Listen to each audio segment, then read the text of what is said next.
And excited too that if there isn't a case, we're really happy to talk about situations that come up. So maybe the discussion today, the presentation today will stimulate some cases that you do want to talk about, or some quick questions that you have for Sarah or for me. So as I said, this is a two-part series on management of psychosis. We do not have conflicts of interest to disclose, but we do want to gratefully acknowledge the SAMHSA funding for our Northwest Mental Health Technology Transfer Center. So part of our presentation here, it's co-sponsored by our MHTTC. So I wanted to just say a few words about the MHTTC and hope that you're all aware of the center. It was funded in 2018, and we're one of a national network of SAMHSA-funded training and technology centers. We serve HHS Region 10, which is Washington, Idaho, Alaska, and Oregon, and our mission is to support the behavioral health workforce in Region 10 in the implementation of evidence-based and effective practices, focusing mainly on serious mental illness. So just want to make sure that you're aware of us as a resource, and also that we will have just a very brief evaluation at the end of each of our presentations, just so we can have some feedback required by SAMHSA. So as an overview, our two sessions will be talking about the management of psychosis in primary care, and really thinking about psychosis generally. That's not a diagnosis. We're really thinking about the general term that describes mental conditions, medical conditions that affect the brain that involve some loss of contact with reality. So thinking about the symptoms of psychosis, I think most people focus on the positive symptoms, hallucinations, delusions, hallucinations being sensory perceptions that are in the absence of a stimulus. So whether that's hearing voices or visual hallucinations, seeing things that other people don't see, or delusions, the fixed false beliefs, but really that symptoms vary greatly and experience varies greatly from person to person. So kind of thinking generally about psychosis, and also that when most people think of psychosis, they think of schizophrenia or primary psychotic disorders. And what we want to talk about a little bit today is that psychosis can be part of a broad range of psychiatric, medical, neurodevelopmental, neurologic conditions. We want to think a little bit about what are psychosis symptoms versus what is a primary psychotic disorder. Because while schizophrenia as a diagnosis is rare, is relatively rare, it's actually not uncommon for people to present with, people to experience psychotic symptoms. And actually 3% of people in the US experience an episode of psychosis in their lifetime. The onset of psychosis is usually in teens or early adulthood. So this is what contributes to the substantial disability and costs and indirect costs of lost work productivity. So really we'll be talking a little bit about the kind of first episode and the importance of early intervention as part of these discussions. And I think the main message, if there's one thing that you take from both of these presentations, is just to know that psychosis is treatable. And we really want to talk about the management of psychosis, and specifically what management of psychosis looks like in a non-psychiatric setting, in primary care, for example. Because there's shortages of mental health specialists and unequal distribution of mental health specialists, people with psychosis may actually be treated in primary care. Many of you may be treating people with psychosis. They may actually, you may be the first person they see with their psychotic symptoms. So Sarah and I will be discussing, talking about diagnosis, and then talking about evidence-based treatments for psychosis, both the medical management, which I'll focus on today, and then about some of the psychosocial treatments, and also about the therapeutic style. Even if you're not delivering a therapy targeting psychotic symptoms, I think Sarah has some really helpful tips about how to have a more therapeutic style with people who are experiencing psychosis. And I do want to say, I'll say a few words at the end of today's presentation, kind of talking about the health disparities and healthcare disparities that people with psychosis and schizophrenia in particular experience. Because here, I think we really, primary care providers really have a role in helping to address those disparities. Okay, with that as a kind of long-winded introduction, really kind of shifting into the topic at hand, which is the medical management of psychosis. And as I said, I'm a psychiatrist at the University of Washington, and my research has really focused on the management of medical comorbidity and health disparities among people with schizophrenia. I'm also trained as an internist. I used to be a primary care doctor, so this topic is very near and dear to both my clinical and research experiences. So I thought, the objectives for the next 40 minutes are really to have you understand 5 principles that guide safe prescribing of antipsychotic medications, really thinking about when you're writing prescriptions for antipsychotic medications to keep 5 principles in mind. Want to review or introduce what are first-line medications for the treatment of psychosis. There are a number of different antipsychotic medications available, and want you really to be thinking about how are they different. What medications should I be, if there is an indication, what medication should I be using? And then to think not just about the other important part about prescribing is how are you monitoring, what is the treatment plan? If you're writing a prescription, you're providing treatment. So what is the rest of that treatment plan? And an important part of the treatment plan is how you're monitoring significant side effect, the risk of significant side effects. And so I want you to think about, we'll talk a little bit about monitoring for side effects, but then want you to think specifically about some changes in your current practice that might mitigate, in particular, the metabolic risk of patients on second-generation antipsychotic medications.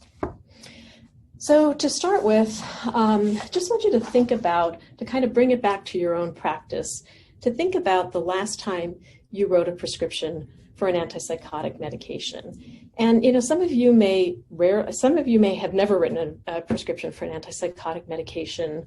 Others may, do it on a fairly regular basis. So just in sort of thinking about patients who you're either prescribing the medication for or you're seeing who are on, they come to you and you're treating their diabetes, their heart failure, but you know that they are also on an antipsychotic medication. I want you to think about kind of the last person you saw, three questions about that person. First, you see that they're on this medication. What is the indication for that medication? Is there a specific FDA-approved indication for any antipsychotic medication or for that, and for that specific medication? So we'll talk a little bit about indications for medications. The second question is to actually think about the person, right? Not the medication, but the person.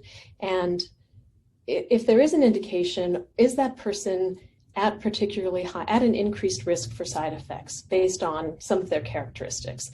And so really thinking about,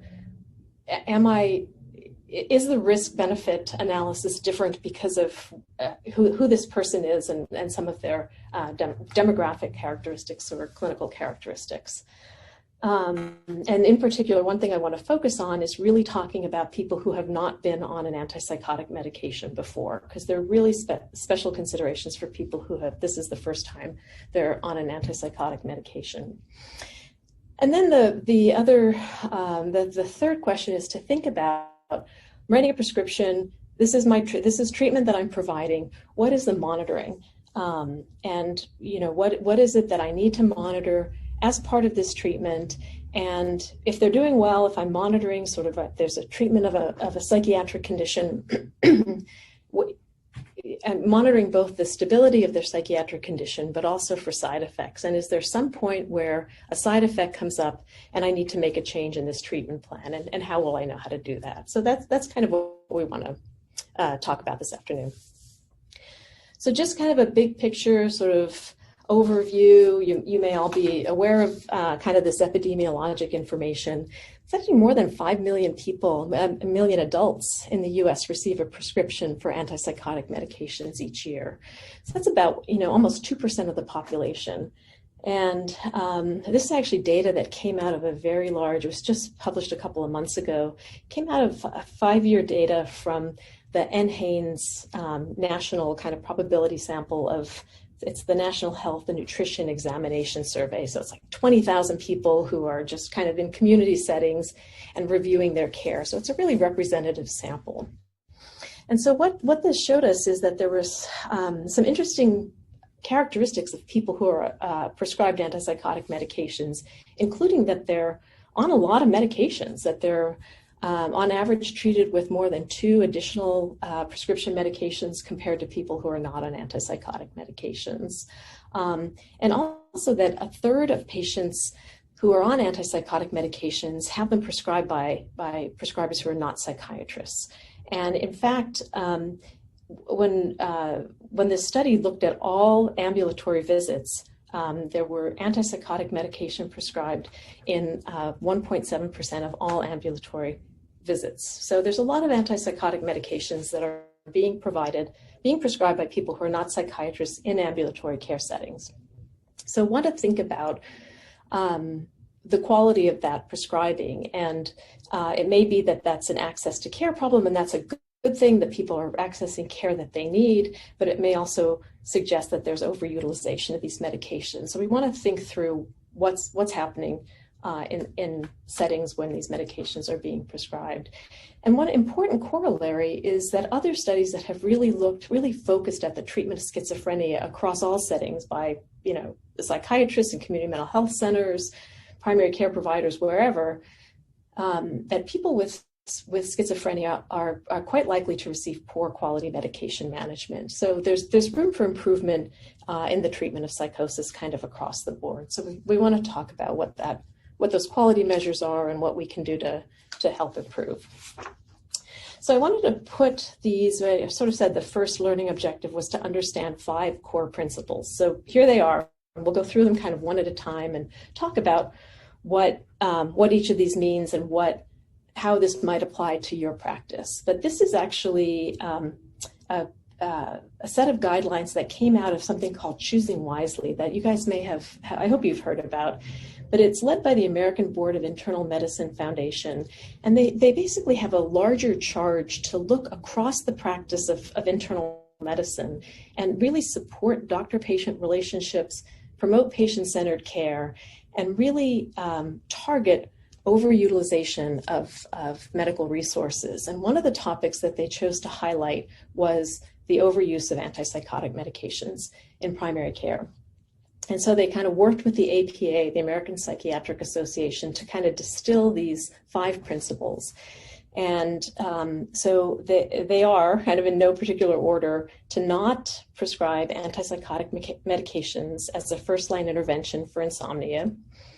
Secondly, to not use antipsychotics as a first choice to treat agitation or behavioral symptoms of dementia. Thirdly, to not prescribe antipsychotic medications for behavioral or emotional symptoms of childhood mental disorders, unless there's an evidence-supported indication. Fourthly, to not prescribe antipsychotic medications without an initial evaluation and ongoing monitoring, and then to not routinely prescribe 2 or more antipsychotic medications concurrently. So let's go through those one at a time and just kind of think about, just kind of give you a minute to sort of process those if you haven't seen them before, and think about, is this relevant? Is this relevant to my practice? Is this something that I'm doing? I'm seeing other people. I see patients for whom this is true.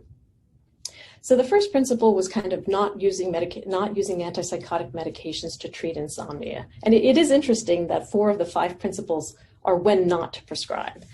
So, let's talk about when to prescribe. When is it appropriate to use these medications? And as you'll see on the slide, that these medications are really for the treatment of schizophrenia, schizoaffective disorder, bipolar disorder, bipolar depression, treatment-resistant major depressive disorder, acute agitation and dementia, and irritability and autism. These are the FDA-approved indications. And want to talk a little bit, this is kind of, and you'll have the slides after this presentation so you can kind of look through and sort of see the specifics, but really to highlight a couple of important messages about the FDA indications. The first is that all of the second-generation antipsychotic medications are approved for treatment of schizophrenia. But only some of them are approved for treatment of bipolar disorder, in particular bipolar depression. It's really, quetiapine is the only medication that has an FDA-approved indication for that. And similarly, for treatment-resistant major depressive disorder, olanzapine is the medication that's approved for that. So just sort of thinking about, where the FDA-approved indications are. And I think, I'm sure there's a session dedicated in the PACC series about treatment of insomnia. It's a little bit kind of beyond the scope of what we're talking about today, but to really think about, these are not great medications to use as first line for insomnia or even second or third line, that this is really these are not the medications you could be thinking of for people with primary sleep disorders. Okay, so the second principle was to not use antipsychotic medications as a first-line treatment of agitation among elderly people with dementia. And I think this has become increasingly important because there's a lot of antipsychotic medication prescription among elderly patients.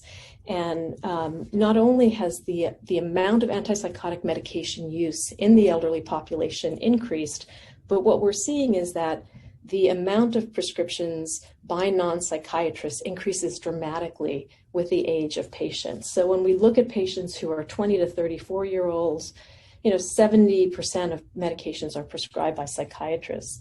But when we look at patients who are in their 80s, actually only about 20% are prescribed by psychiatrists. So there are a lot of medical providers prescribing antipsychotic medications for elderly patients. And this is concerning because patients who are elderly are at increased risk of side effects from antipsychotic medications.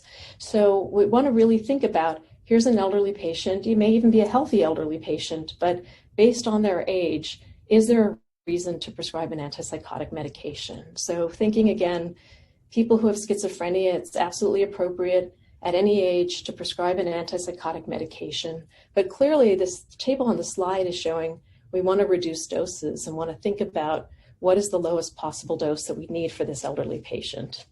To speak to the principle, though, in thinking about patients who have dementia and who are elderly, the FDA actually issued a public health advisory in 2005 based on data that showed that elderly patients with dementia had an increased risk both of stroke and mortality when they were prescribed second-generation antipsychotic medications. So the link here on the slide is the APA has actually developed practice guidelines around how to treat agitation and behavioral disturbances in people with dementia. And so really trying to think about how to minimize antipsychotic use and how to mitigate the negative effects of antipsychotics. So really thinking about if the patient has dementia, how can what are other appropriate treatments for agitation? So similarly, patients who have children are also at a very high risk for adverse effects from antipsychotic medications. And so really want to have very careful consideration of the risks and benefits, weighing the risks versus the benefits before prescribing for children or adolescents. So you may have noticed on the first slide, describing the indications for medications, there were actually age ranges. So certain medications were indicated for certain disorders in age ranges. And so really want you to be thinking, those of you who treat children and adolescents, really want to highlight a couple of key points about the use of these medications in young patients. So first of all is that there is no FDA-approved indication to provide an antipsychotic medication for a child younger than 5. So that should not, there's no reason to do that. So that's a key point. when we look at across medications, so this is a table that's kind of is really just illustrating what are the indications for this age range, including irritability with autistic disorder, bipolar disorder, and schizophrenia, kind of looking at which medications can be used for which age groups. There's a couple of caveats with prescribing, though, including that aripiprazole has actually a higher incidence of extrapyramidal side effects among children than among adults. So I want to be thinking about that. It can also increase the risk, it has been reported to increase the risk of suicidal ideation in pediatric populations. And that quetiapine, interestingly, is associated with increased risk of hypertension in pediatric populations. So there's a couple of nuances about prescribing these medications in this vulnerable group. And again, thinking about the caution in using these medications, because kids are just at greatly increased risk of weight gain and incident diabetes. So really want to be judicious about using these medications. And it's kind of a nice opportunity to give a plug to the PAL line. I think most of you guys are familiar with the access line for a child psychiatrist that is part of our department, and can be a really helpful resource if you're really thinking, should I use a medication? Which medication should I use, to kind of reach out to the PAL line? Okay, so the fourth principle was to not prescribe a medication without an initial assessment. And there's a lot that can be said about this. And Sarah will talk next week in more detail about the assessment of symptoms of psychosis. Does this really meet kind of the threshold for psychosis? And we can talk about that a little bit today if this is a question that people have. But because the symptoms are not uncommon. And so people can come into a visit and actually be endorsing what sounds like delusions, what sounds like hallucinations. And so really thinking about, is this a primary psychotic disorder? Or is this, potentially, is this due to a substance use disorder, either intoxication or withdrawal, or is it due to an underlying medical condition? And thinking about, depending on the indication, right, it wouldn't be inappropriate to use those medications if people are in a lot of distress due to a psychotic syndrome that's secondary to some other etiology. But what's the duration of treatment, and are you missing treating the underlying condition, right? Those are the concerns. So really, kind of gets back to an initial medical evaluation of any sort of new complaint, kind of thinking about the physical exam with an emphasis on the neurologic exam, careful history, thinking about, boy, is there something in their occupational history or their, I guess nobody's traveling anymore, but, their past travel history that might suggest an organic etiology, certainly a toxicology screen, but then thinking about a focused laboratory assessment that could identify a treatable underlying medical condition. So thinking about things like HIV, syphilis, Wilson's disease, so things that are a bit rare, but why would this person have new onset psychotic symptoms? And thinking about, one question that comes up is, does every person with new psychotic symptoms need an MRI? And thinking about, is that resource available? How easy is it for someone to access that? But the recommendation really is that an MRI is far preferable to a CT scan, because you'd be looking for things that are less likely to be seen on CT, right? MS, vasculitis, a demyelinating disorder. So wanting to do an MRI if it seems like it's indicated, and it's indicated primarily if the neuro exam is abnormal, but then kind of using clinical judgment. There's a whole range of other rheumatologic tests, genetic testing that can be done, and we can talk about them if people have specific questions, but thinking about kind of within your scope of practice, you're really looking at things that are likely to be treatable. And the last bullet point I have here on this slide, it's not part of the medical evaluation, but just kind of a reminder as you're seeing patients, particularly if they have new or changing psychotic symptoms, that you really want to be aware of the increased risk of suicide among people with psychosis, and that this is really a part of your visits and assessments with these patients, is to really kind of do a careful, asking about suicide and a kind of a careful assessment of their level of risk. Okay. So I wanted to shift gears to kind of think about what are the treatments. If there are indications, it is psychosis, it's likely to be a first episode of schizophrenia, or there's reason for treatment. What are the appropriate first-line treatments? So as I said, most people with psychosis experience their first episode as a teenager or in early adulthood.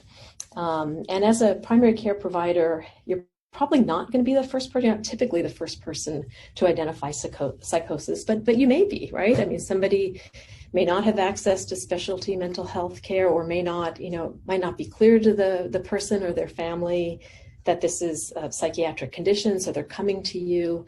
So really want to think about the important considerations of what medication to select if someone has never been on an antipsychotic medication before. So I wanted to provide you with the recommendations of the first line treatment and what the dose ranges are coming from our New Journeys network. And I hope everyone on the call is aware of the New Journeys network. This is a network of programs across Washington state that provide very rigorous evidence-based treatment for the first episode of psychosis, a model that's called coordinated specialty care. So we can talk a little bit in the Q&A session, but just want you to be aware there are 9, soon to be 12 clinics across Washington state that are really, this is where the expertise is for the treatment of for youth and young adults with a first episode of psychosis. They're a tremendous resource, so wanting to make sure people know how to connect with a program in their geographic area. But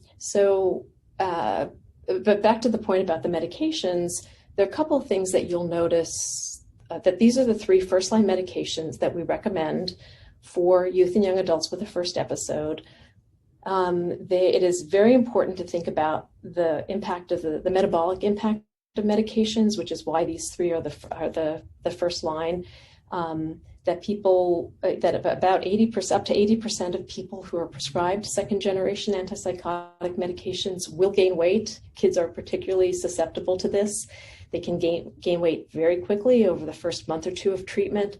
So really wanting to think about which medications you're choosing first. And then that even within these medications, youth and young adults really need only about 50 or 60% of the typical adult dosage. So you'll see that the target range and the maximum dose range are much lower than they are for adults being treated with these medications. I wanted to say a few words also about long-acting injectable medications. These are medications that are increasingly used and encouraged in youth and young adults with a first episode. This may not be something that's relevant. You may actually treat people who are receiving these medications. So it's good for you to sort of be aware of what they are, what the dose ranges are, what the risks of them are. But it's also, it's not unreasonable to think that some of you might actually provide this treatment. If you have adequate nursing support, this is kind of like treating any other chronic condition. It's really kind of thinking about medications that involve injections that are anywhere from every 2 weeks to every 12 weeks. So thinking about these here too, there are preferred medications. And when we think about long-acting injectable medications, this is really because sorry? That we think about long-acting injectable medications just for consistency of dose, right? Because if people come on and off medication, we know that frequent relapses of schizophrenia or psychosis are associated with much poorer functional outcomes. So really thinking that's sort of the main reason. And there's been pretty good evidence to show that this reduces hospitalizations, manyfold. So that there's definitely a reason to consider this type of medication. Obviously, there are some downsides to these medications. There's the risk of extrapyramidal side effects. It's more medication exposure, that consistent dosing. The other side of that coin is that there's more medication exposure, can't make small adjustments to doses. Patients patients have very strong reactions, or families have strong reactions to injectable medication. There's a feeling of coercion and lack of control. So we can talk about these medications, but just, highly effective and can be very useful, and it can be very appropriate to provide in the primary care setting. So we definitely want to be thinking about these medications. I want to quickly say a few words about polypharmacy, which was the fifth principle, and then talk about, kind of shift into talking for the last bit of this about monitoring. So, the antipsychotic polypharmacy is occurring much more often than it should be. A meta-analysis that was published a couple of years ago showed that among sort of 140 studies, 1.4 million people with psychosis, with schizophrenia, that 20% of them who were on antipsychotic medications were actually on more than one. And the rates have just kind of increased and increased over time, and are associated, as we all know, with increased hospitalization rates, costs, adverse effects. So really want to be thinking about, and I think this is actually kind of a nice quality measure within primary care practice, is if people are on antipsychotic medications, to really just monitor, are they on more than one? And if they are, is there a good reason to do that? Because there's typically not a good reason to do that. And we've actually done this within the hospital, our own hospital system, to look from the inpatient service. Are we discharging people on multiple antipsychotic medications? If so, what's the indication? And we can talk a little bit in the Q&A. It can be very appropriate for people who are taking clozapine to be on another antipsychotic to help mitigate the side effects, but that's kind of rare, and it's probably not going to be part of primary care management. So really want to be thinking about, this is kind of low-hanging fruit about quality of antipsychotic prescribing. So in terms of monitoring, the fourth principle talked about there should be an initial assessment, and then there should be ongoing monitoring, and wanted to talk a little bit about what should that look like if you are prescribing medications, or even if you're treating people who are prescribed medications. What's your role in monitoring the side effects? And I think this really involves, so the question is, what should you be doing and how should you be doing it?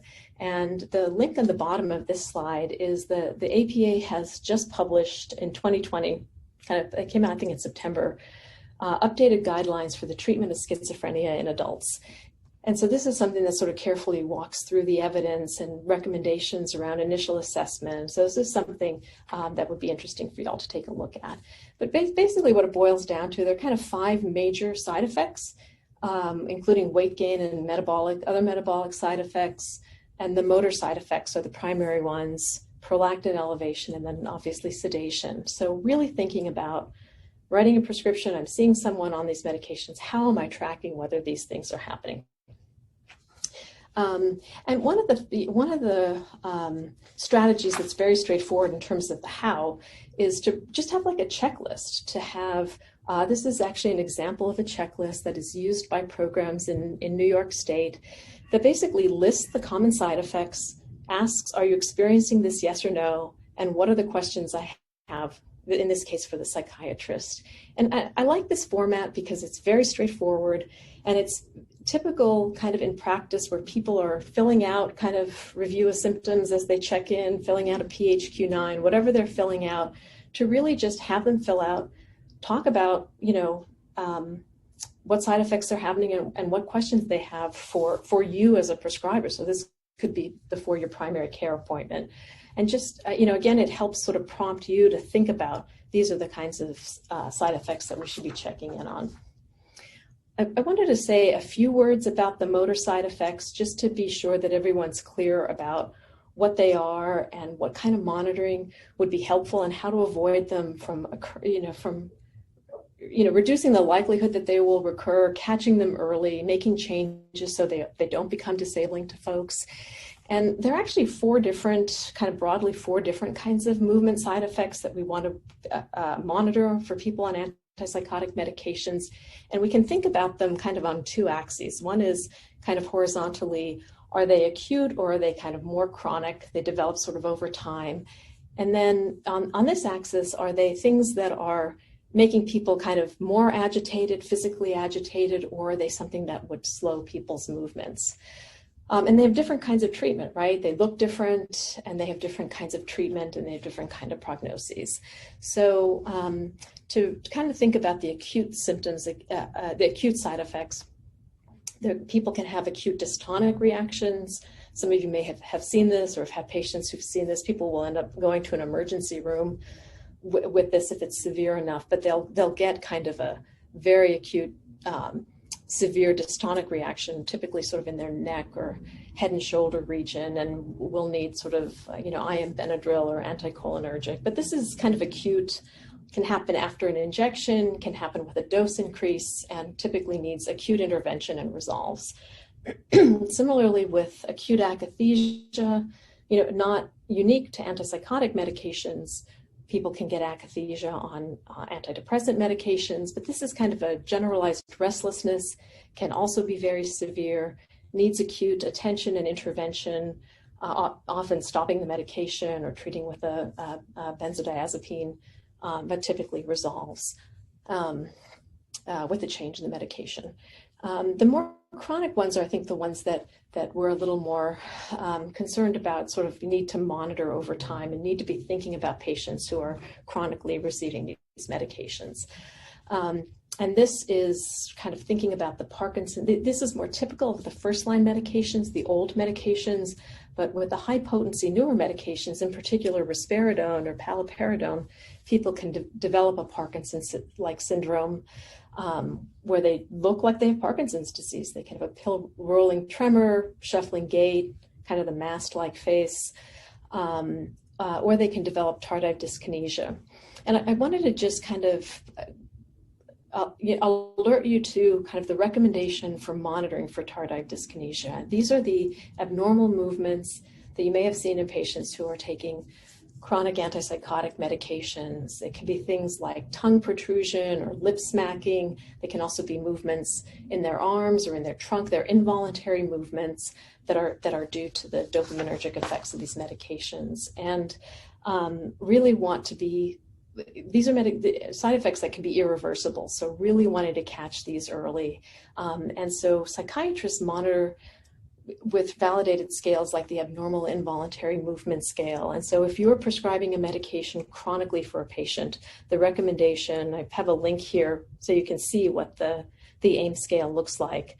You should be monitoring this every 6 months as you're prescribing medications for folks.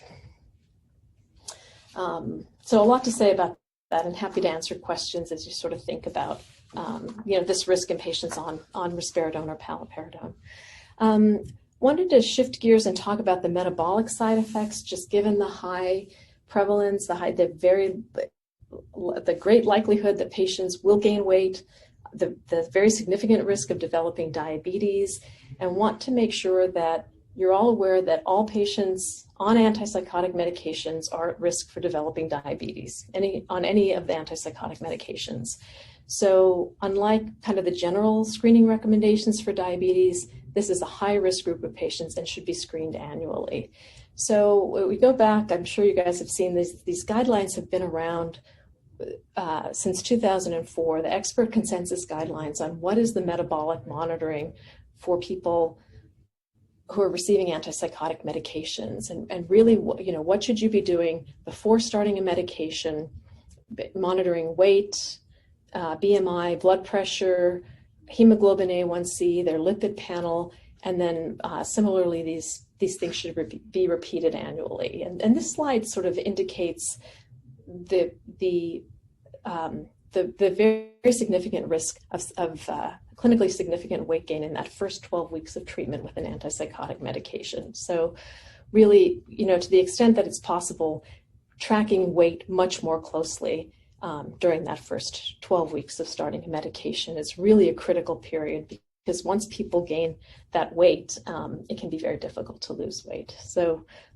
just kind of putting on your radar the things to check, and that monitoring with an A1C is very appropriate. So in the last couple minutes, to kind of just think about your own practice and can you do more, given this overwhelming information that people will gain weight, they're at increased risk of diabetes, hyperlipidemia. What can you do to mitigate risks in your own prescribing? And this is not just about weight gain, right? I mean, weight gain is terrible in and of itself. It affects people's self-esteem, their quality of life, their ability to be more physically active. But this really gets down to a very critical health disparity in this population, and that people with schizophrenia on average have a life expectancy that is 28 years shorter than the general population. And that is really sort of staggering. It's the largest cardiovascular health disparity of any group in the United States. And, the leading cause is cardiovascular disease. And when we look at every single risk factor, it's 2 to 3 times more prevalent among people with schizophrenia, and especially those who are treated with antipsychotic medications. So really thinking this isn't about weight gain, this is about preventing cardiovascular disease or prevention of events. As you're all aware, there's a substantial heterogeneity across the medications in terms of their level of metabolic risk. So we think of the very high-risk medications being clozapine, which again is really for treatment-resistant schizophrenia, bipolar disorder, so probably not something you'll be prescribing as primary care providers, but olanzapine being almost equally having the same level of metabolic risk. So really wanting, if you are prescribing, to be moving down into that yellow category and picking medications that are much, much lower risk. So when we think about we're talking about monitoring, the importance of monitoring, having baseline information about metabolic risk factors and then checking them annually. It's important that you don't just screen for these, and people aren't going to get better just because you're measuring their weight and their blood pressure, that you really have to think about, what am I doing when these start becoming abnormal? And so really just wanting to encourage people to not stop at screening, but to intervene. And thinking about the choices for intervening really involve pharmacologic treatment. You can either change the antipsychotic medication, or you can think about treating obesity with a medication, or there are the behavioral strategies, right? A lot of evidence that lifestyle programs are very effective. And they support sort of modest weight loss, but are really, just like the diabetes, programs that are modeled on the diabetes prevention program, or even brief counseling that you or a nutritionist in your clinic or a nurse in your clinic could provide. It's also opportunities to provide some environmental changes depending on the setting where someone lives. So even just providing education around nutrition to patients and their families. We think about switching medications, right? This is never easy. It's particularly challenging with antipsychotic medications. So I want you to think about when you're in a situation with a patient on an antipsychotic medication and they're continuing to gain weight, and you're sort of watching them, especially if they're doing well psychiatrically, you're watching them gain weight. Want to think about, should you switch, right? Can switching actually improve metabolic outcomes? When should you switch? And then what's the optimal strategy for switching? And I think the answer to the first question about should you switch, should you consider switching, is yes, that there is evidence, it's pretty substantial evidence, that switching from high metabolic medications with high metabolic risk to those with lower metabolic risk can actually result in clinically significant weight loss. And so this is data from a large trial that was conducted in the National VA that looked at 200 veterans with schizophrenia who were stable psychiatrically, but had BMIs over 27 and high cholesterol.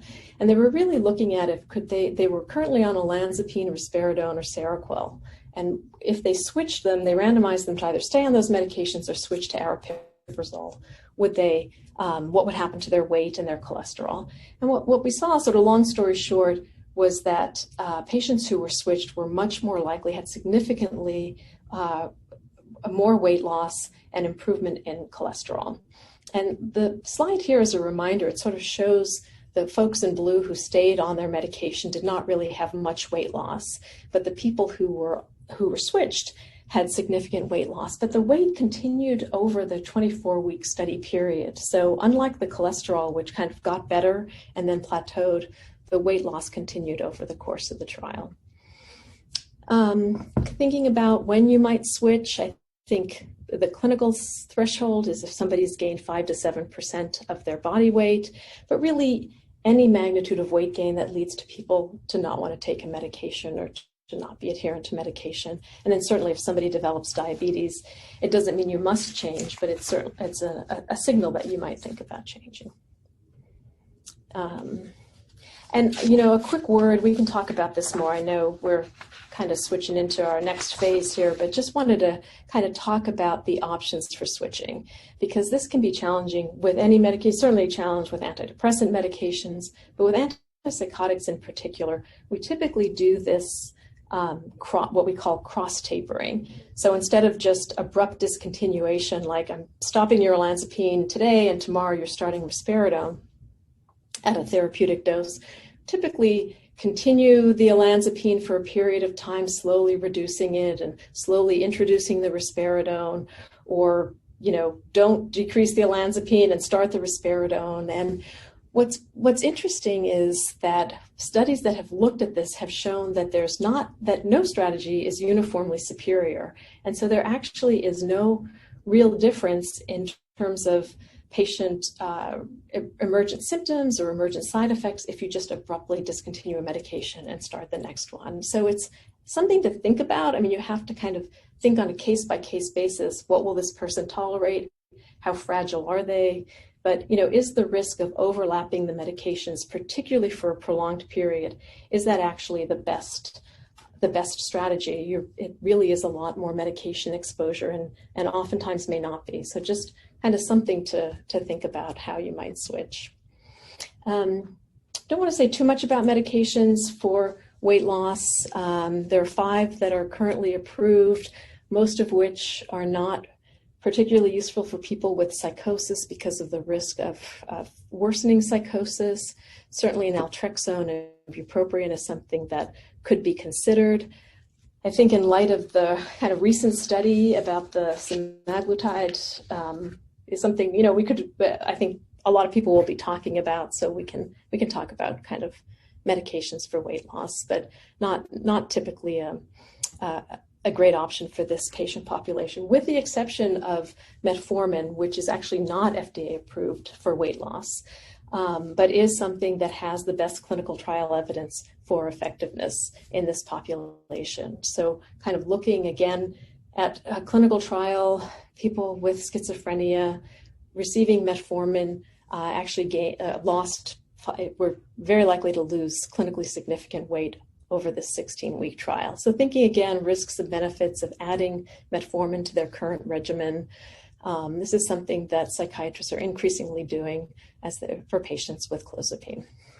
So I think I will stop there. I wanted to sort of end with one comment about just reminding everyone to be aware as they work with patients. So you're treating your patients who have schizophrenia, who also have diabetes or other medical conditions, that really this is a population that is at very high risk for poor medical outcomes and also poor quality of care. And this is something that you will be very involved with, the quality of the care that's being provided. So to be thinking about, are you screening them in this, is the treatment the same in terms of monitoring their A1C, their annual eye exam, their annual LDL screening, their attention for nephropathy. Your research is showing us that they're not likely to get this same quality of care. And what are the barriers in your own setting, among your own patients, to kind of raise the level of quality of care to help improve the outcomes?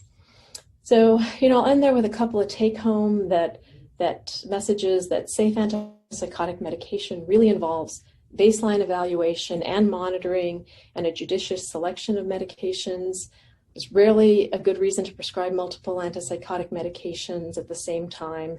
And that really thinking about that every patient you're seeing who's on a second-generation antipsychotic medication is at increased risk of diabetes, and that children and adolescents are at a particularly high risk. And thinking again about these cardiovascular health disparities and what should be done to monitor and address these disparities.